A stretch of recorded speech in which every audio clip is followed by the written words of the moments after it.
Hey everyone, and welcome to the Shared Cup Podcast. This is episode 8, and today my guest, Kim Vesey, shares her story of loss and how God used her to help her grandson grieve, and now how she is helping hundreds of children all around the world.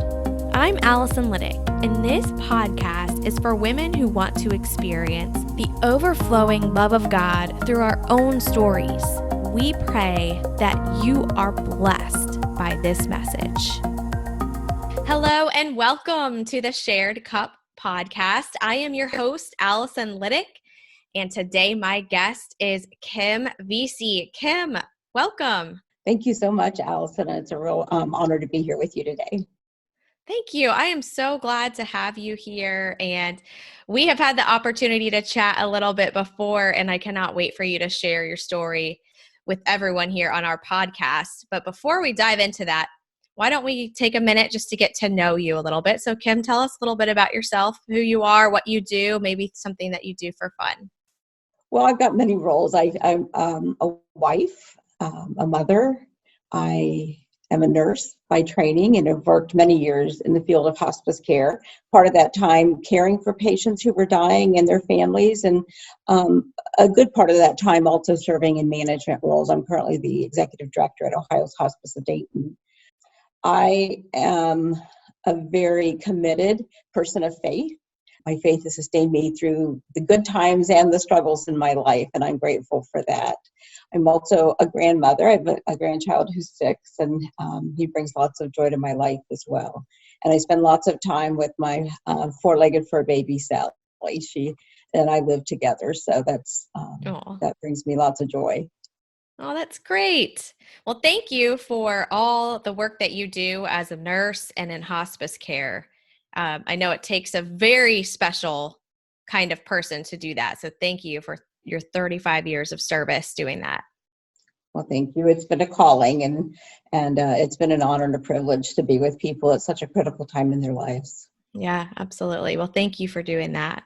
Mm-hmm. Well, why don't we dive into your story? I'm so glad that you are willing to share this with everyone today. So wherever you feel is the best place to start, Kim, I'll just let you take it away. All right. Thank you. Well, as I look at my life, I've been incredibly blessed. For the first half of my life, I would say that I was living the good life. I was married, and we had 2 children, Patrick and Sarah. I was called to be a nurse and in the field of hospice care, and that was just an incredible experience. I loved doing the work. And I found during that time that the dying are incredible teachers. They share not only about death and dying, but I believe even more importantly, they share to us about living and what's important in life. And I was able to learn many lessons that I applied to my personal life. Things such as letting people know what you feel, letting people know that you care about them. And I was witness to the emotional pain as someone was saying goodbye to their loved one. And at the same time, there was this beauty that came from that as well, the gift of being able to say goodbye. And so I really learned to appreciate that. I was blessed with a strong faith.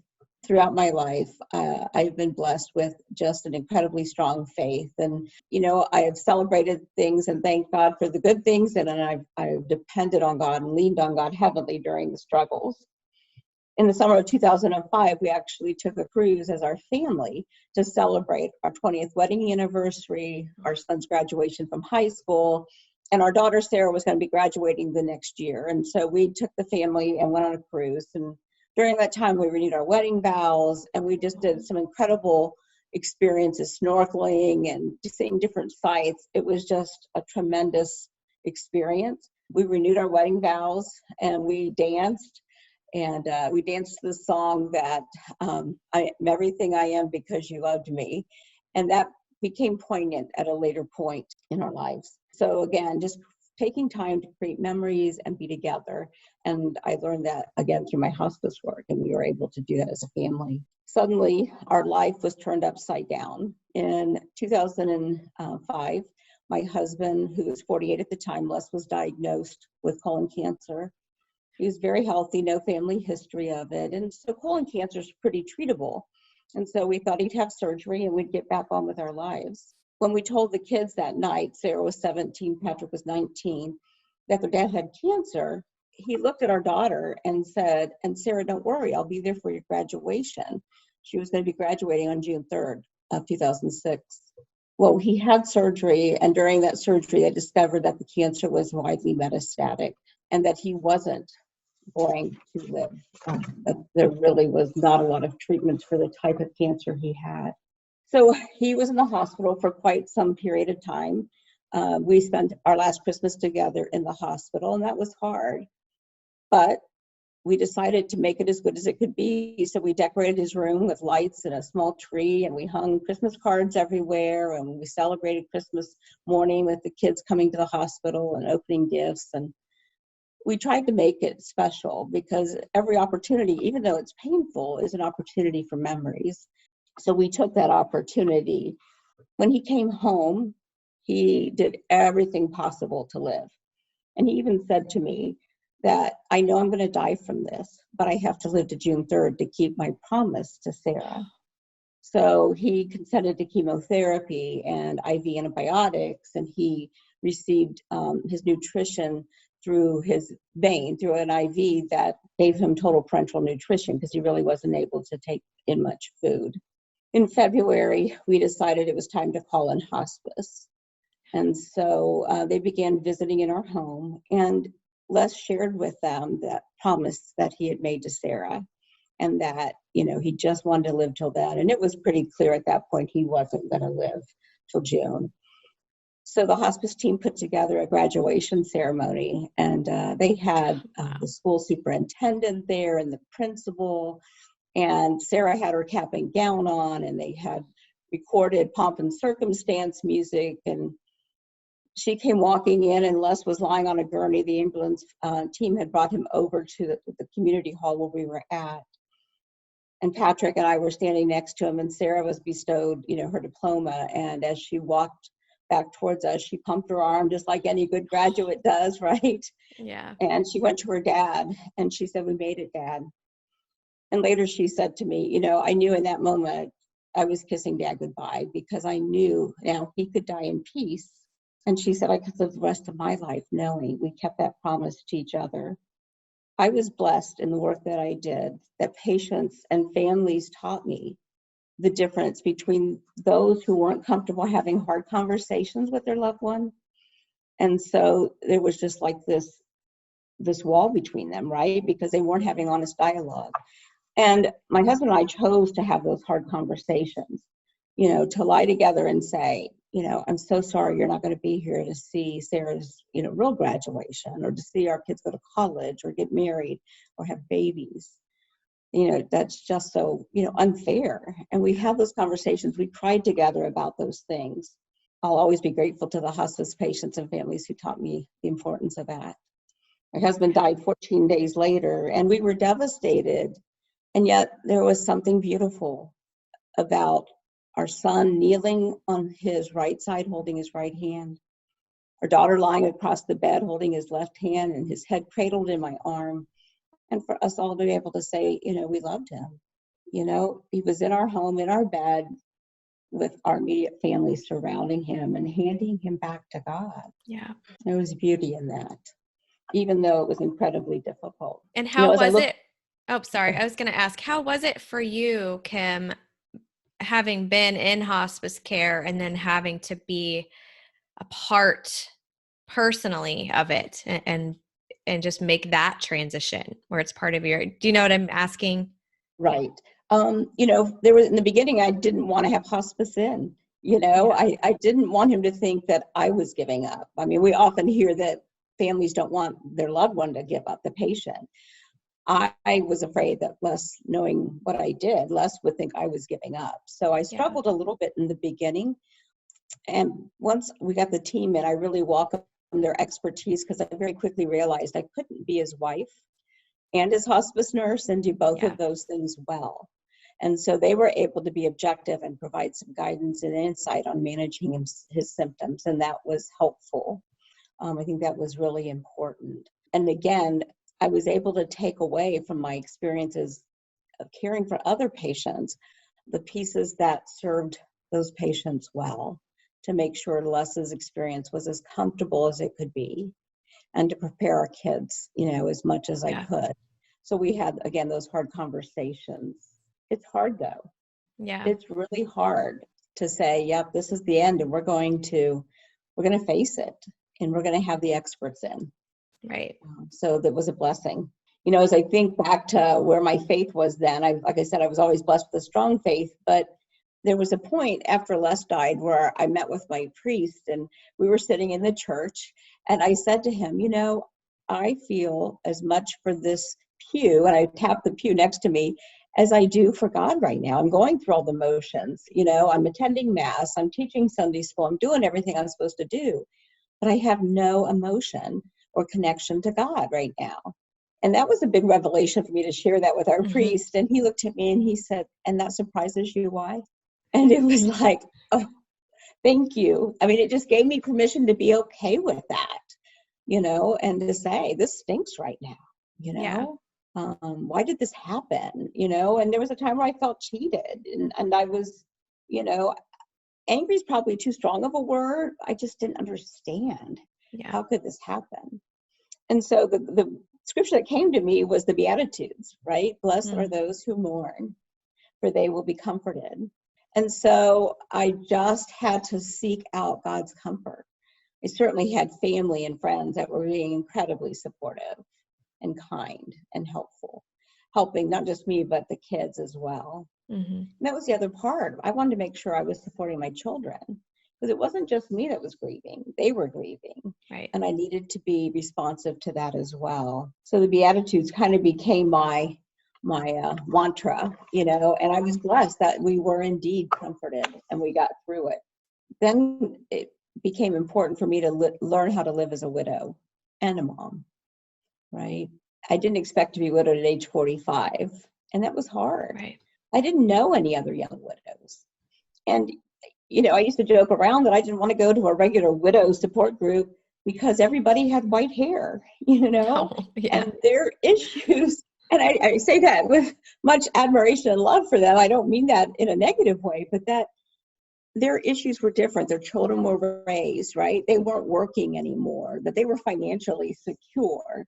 And so when, a spouse dies at a young age, they're still raising of children. Now, granted, our kids were in, our son was a freshman in college, our daughter was a senior in high school, but those things don't exist when you're 80 and your husband dies, Right. Yeah. So I needed to learn how to do that. After the initial shock wore off of the grief, and I kind of began to work through the grief, I just started praying intently on what his plan was for my life.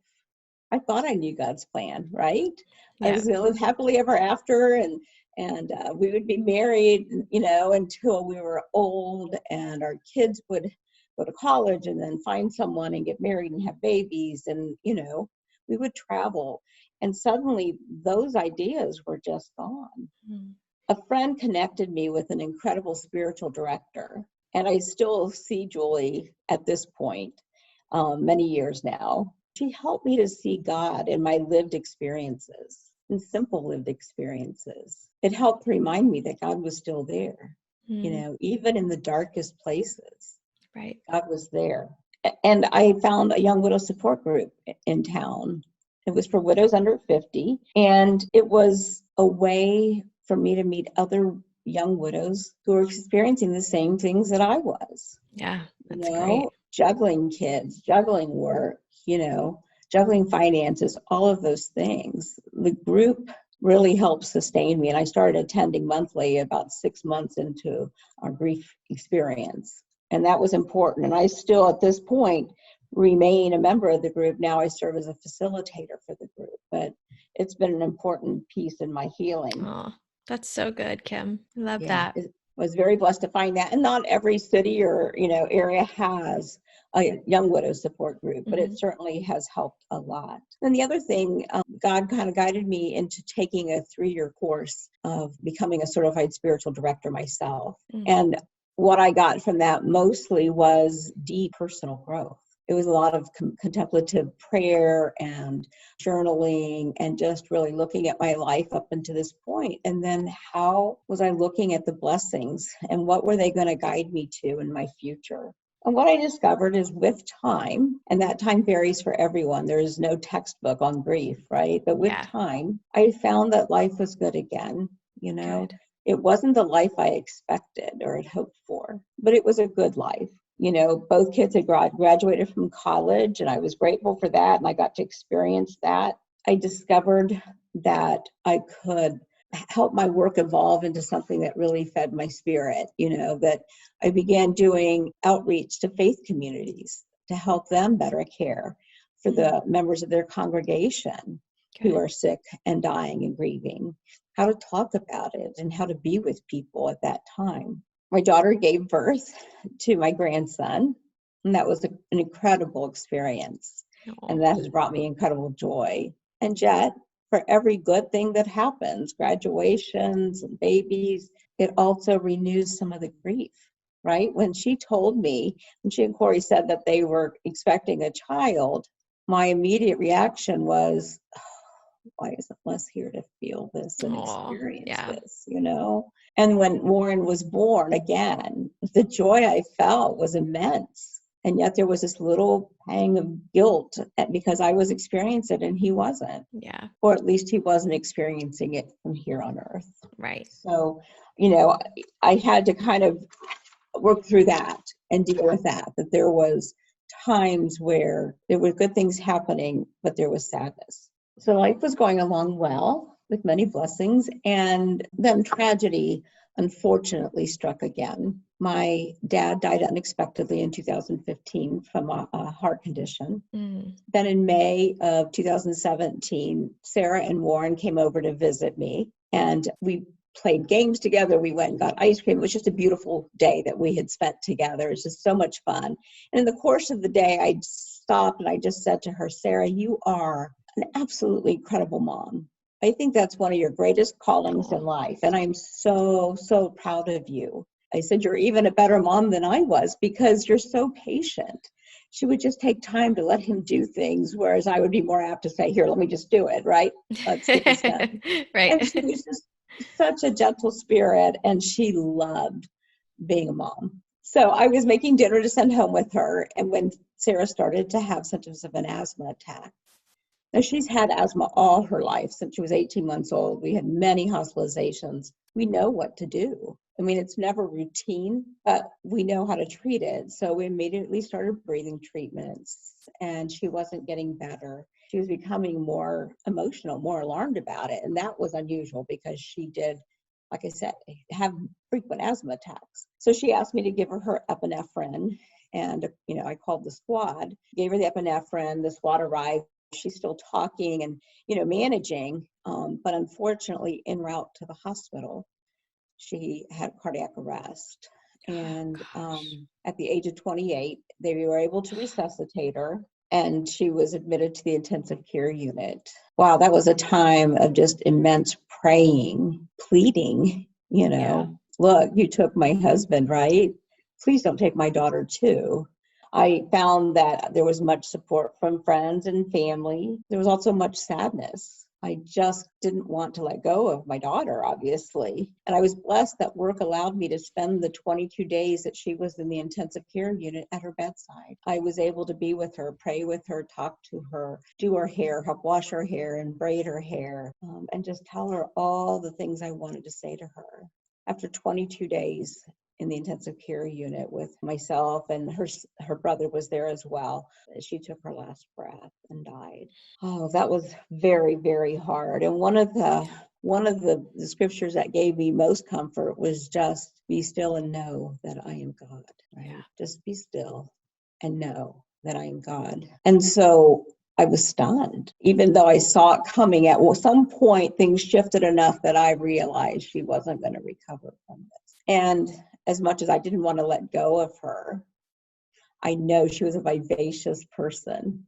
and she would not have wanted to live in a nursing facility on a ventilator for the rest of her life. And I was struggling with that as we made some plans to discharge her to a facility when her condition just changed and she died on the ventilator. Wow. As hard as that was a gift too, that I didn't have to watch her be placed, in a nursing home to be cared for. I remember, although part of that whole first year was a blur. It was just so emotional and so raw.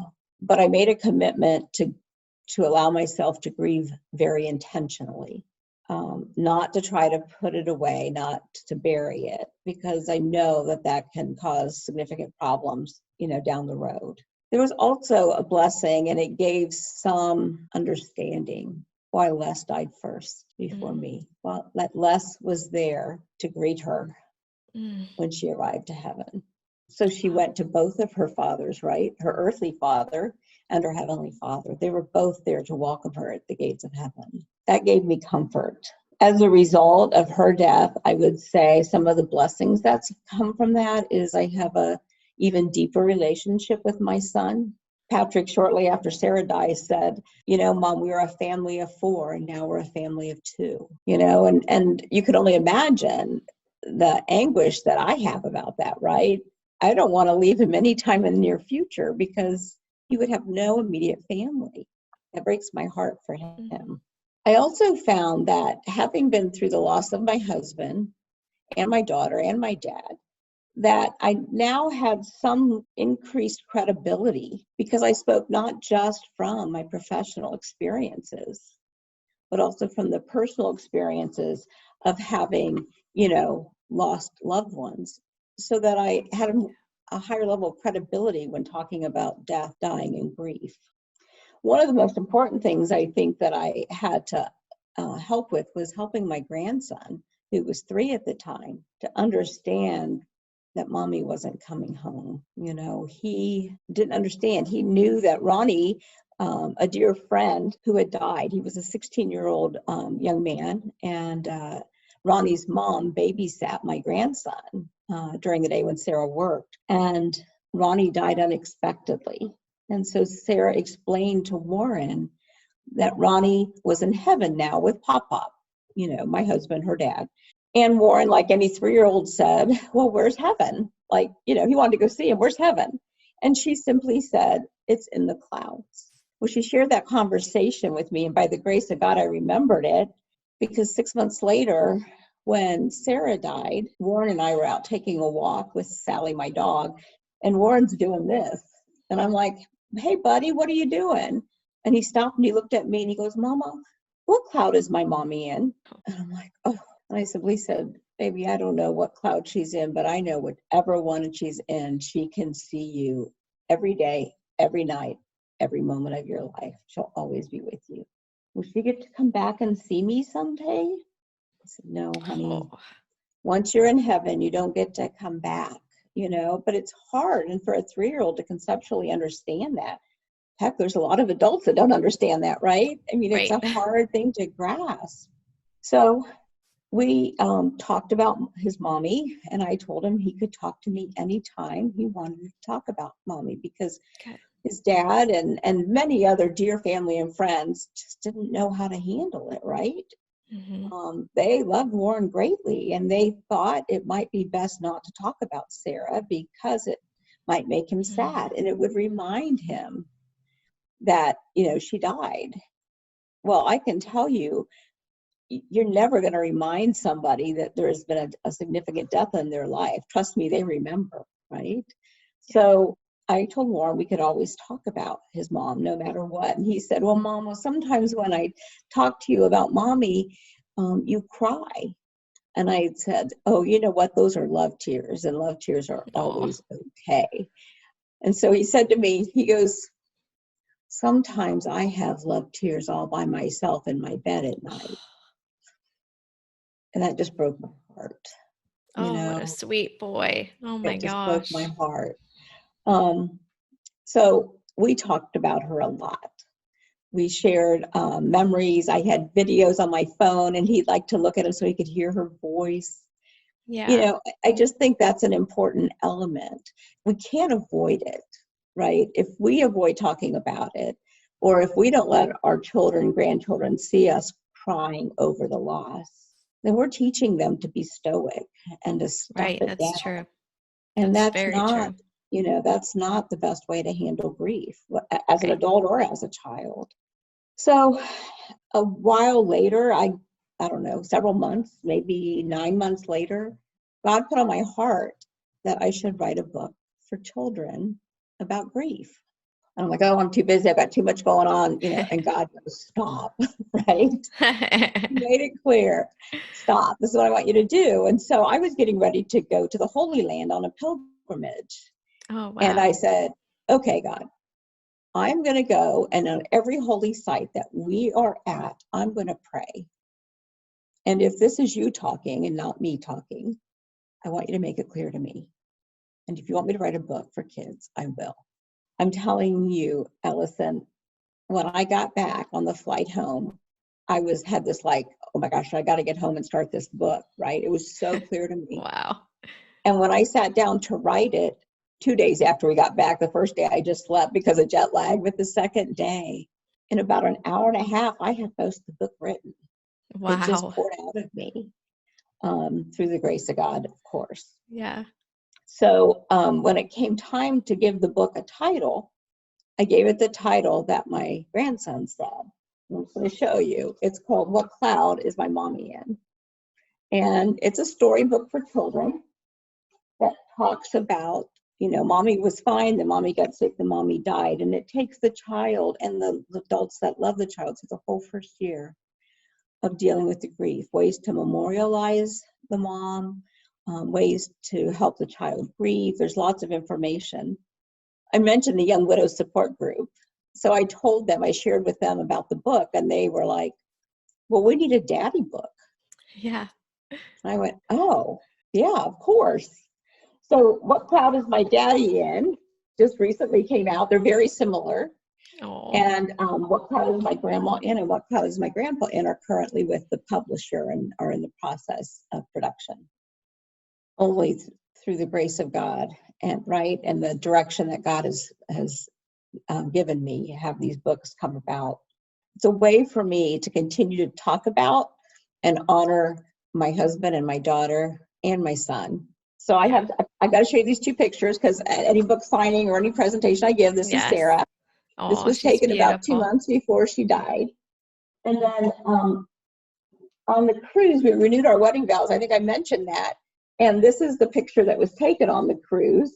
Oh, that's And great. that's my entire family. So while it's meant to help other people grieve, it's still a way for me to help remember and honor my loved ones as well. That's beautiful, Kim. I love it.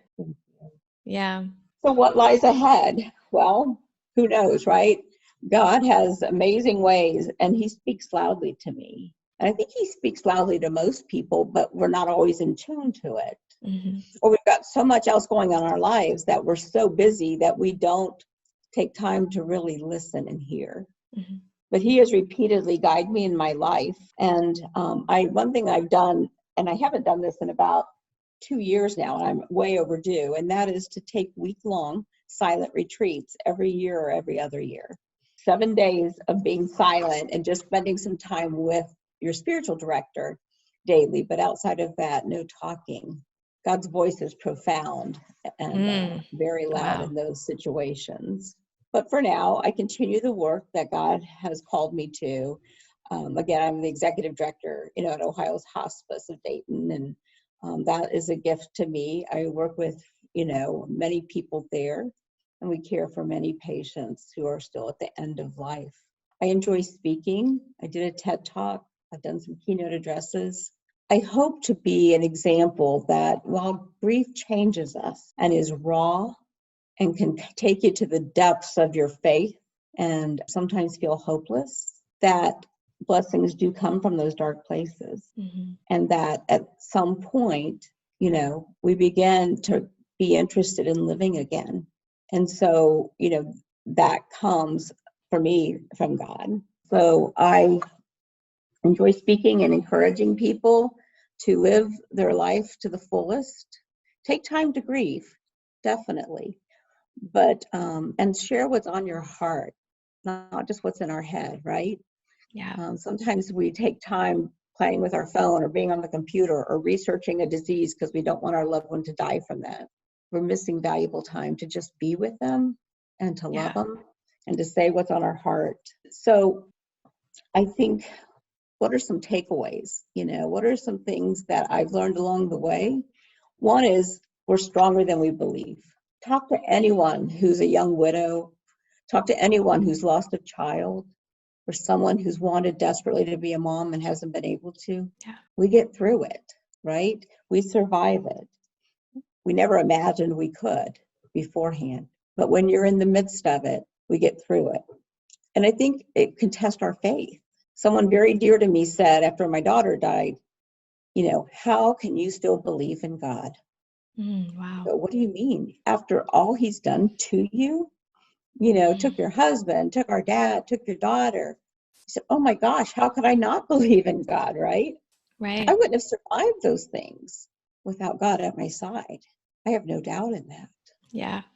I think another takeaway is, please don't tell people God never gives us more than we can handle, because we're dealing with a lot. I think God never gives us more than he can handle. Right. Right? That's true. And so I think that that's an important thing to remember. What do you say to someone, right? Because I think people, when they say God never gives you more than you can handle, it's because it's awkward. What do you say to somebody who just lost a child? You simply say, I'm so sorry. I don't know what to say, but I love you. That's enough. Yeah. That's enough. You don't have to share a lot more than that, just to have that person know that you care about them and you love them. Share where you're at with God. Don't be afraid, to tell him you're angry, or you're feeling unloved, or you're feeling cheated. It's okay. That's what my priest said to me. He can take it. And that really shows the depth and trust that we have in God when we're comfortable having those deep dialogues. Right. True. And when you do that, when you say those things to God, for me, what I found came this deep peace, this deep comfort. I felt that it cleared the air. Do I believe God knew what I was feeling, whether or not I told him? Absolutely. But trusting him enough to articulate it in my prayers, it deepened our relationship. Yeah, it's beautiful. God is present even in the darkest places. And sometimes it's hard to remember that. I tried hard, and I encourage people when they're going through these difficult times to rest in that, to imagine God cradling us during that time, God embracing us and loving us, because he understands, right? Yeah. He allowed his son to be crucified for us, right? On the cross. Yeah. He knows that loss. Yeah. I think for me, one of the images that captured it most is the Pieta, of Mary holding Jesus's body after he had been crucified. The anguish of that. Yeah. Sometimes life just stinks. It's unfair. It's hurtful. But I promise that with faith and doing what we have to do to deal with our feelings and work through grief or anger or whatever, life will be good again. It is admittedly different. It's not the way I thought it would be. It's not the way I hoped for it to be. But again, at some point you will laugh again. You'll find purpose in your life again, and you'll find a way to be connected to God again. And how is Warren doing now? Oh my gosh. He's in kindergarten, and he has so much of Sarah in him. When I look at his face, it's a flashback to when Sarah was his age. And he has her kindness and compassion. It just touches my heart. He is very caring about people and very considerate, and he's smart. And he's got her sense of humor a lot. Good. And she loved music. She and her family would go to music festivals and and just have a lot of fun. And he loves music. Oh, that's great. So he is a definite blessing in my life. Yes. Wonderful. What a true gift from God. Very true. Very true. Well, thank you so much for sharing your story. I really appreciate it. And I know that this will help a lot of people because you just gave so much wisdom. But so I know you said you speak, and I've heard your TED Talk, and you are just a marvelous speaker. You are very good at sharing your heart and just a natural on stage. So if anyone wanted to book you to speak, would they be able to do that? Yes. My website is whatcloud.net. You can send me an email at kim@whatcloud.net. You could reach me that way. Perfect. I'm happy to chat with you. Perfect. And then whatcloud.net, is that where they would go for the book as well? Yes. It's also on Amazon and through the publisher. But yes, and on the back, it's got whatcloud.net. But that is the website where they can order the books. Right now, mommy and daddy versions are available. That's again, great. Grandpa and brother, sister will be out by the fall. Okay, great. Thank you for doing that and for seeking God. And isn't it amazing when you ask him to be clear, he will. Absolutely. He came on you fast. But I have the book here too. I appreciate you sending this to me. And I do have to say, for anyone listening or watching, this is not just a book. There's this in the back is worth the money alone. Just how you guide people through how to get through different holidays and topics and everything. Like, this is such a great resource and a guide for anyone that's gone through loss, that's working with a child. So awesome job on this. The book is great. The illustration is great. And then the resources in here as well are just, I was blown away. So nice job on that. So whatcloud.net to get in touch with Kim and to get the book, and then Amazon as well if you would prefer that. But thank you again, Kim, so much for sharing with us today. Thank you. It's a blessing. And I hope if it touches one person and gives one person hope, it's been worth the time today. And I appreciate it. Absolutely. I have no doubt that it will. Well, thank you again for being on. And to all of our listeners, thank you for tuning in today. And tune in next Thursday at 9 a.m. when we'll have a new release of our podcast here on the Shared Cup. Don't forget to like and subscribe. And please leave a comment for Kim, just thanking her for her time. But thank you again, Kim, for being on today. Absolutely. Blessings to you and all your listeners. Thank you so much. All right, take care. Thank you. Thank you for joining us today for the Shared Cup podcast. Don't forget to subscribe, and remember that each one of us has a story that shows the overflowing love of God. If you want to be a guest on our podcast, put a comment below and we'll send you the link to apply. Have a blessed day, and thank you so much for joining us.